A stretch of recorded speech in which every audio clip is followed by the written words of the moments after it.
Good luck. Thank you very much. Thank you.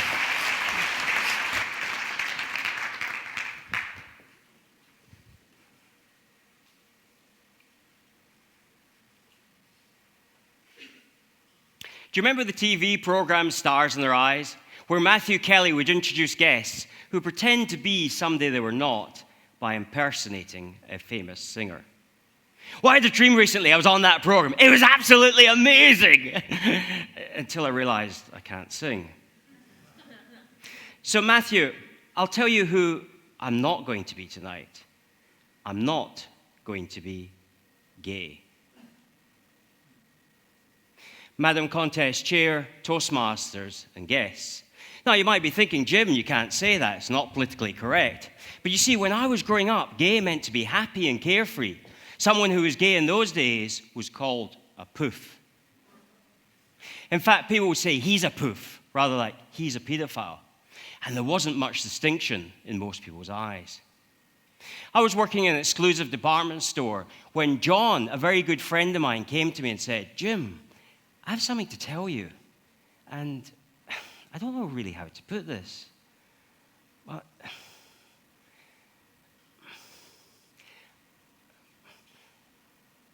I'm gay. Gay? He couldn't be gay. I knew the gays. They worked in display. He was normal. Do you have a problem with that, Jim? No, it's okay. I don't like guys with moustaches. I was keeping my moustache. But you know, I found myself not wanting to walk down the street with John in case someone thought I was gay. Fast forward 25 years, and of course, attitudes had changed. Or had they? Had you been in the Argyll pub in Loch Gilphead, a small Scottish community, you'd heard Bill tell the whole pub that his brother was gay. I walked into the flat last night, and there was my brother kissing another guy. I knew he was gay. It was disgusting. I don't know what I'm going to do. I think I have to move out.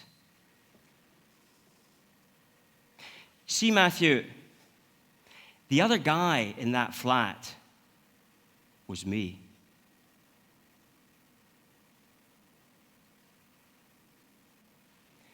At first, I told no one. Bill had taken care of that. But they told me. As I walked down the street, kids would walk behind me saying, up your bum. A customer came into my petrol station, picked up a girly magazine, and then looking at me directly in the eye said, well, it's better than being gay. A member of my staff quit. And as she reached the door, she turned around and she said, you disgust me. While others talked behind my back. I had to tell my wife. I had to tell my wife just after Christmas. I had to tell my wife what I hadn't told myself my whole life, that I was gay. For 10 years, I tried to ignore it. The only problem was the genie was out the lamp and didn't want to go back in. I needed help.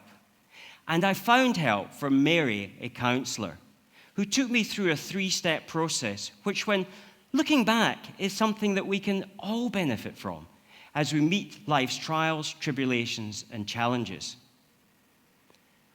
1, be honest with yourself. 2, decide what you really want. And 3, start straight away. In my case, maybe not quite so straight. See, when John came out, I thought, so he's out, one-time event, no big deal. But it is a big deal. Every time I tell somebody, I fear what they're going to think. I fear what they're going to say. I fear how they might react. I'm telling you here today, but it's not just you. It's individuals, such as you, Moira, because I care about what you think. Such as you, Pat, because I care about what you think. Such as you, Luann. Well, maybe not you, Luann.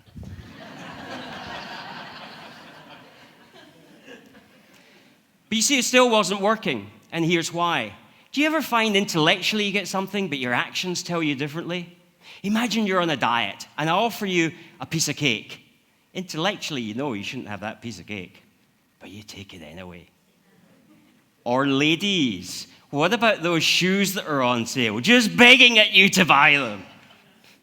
But you're on a tight budget, but they're such a good price. So you buy them. After all, look at how much you saved.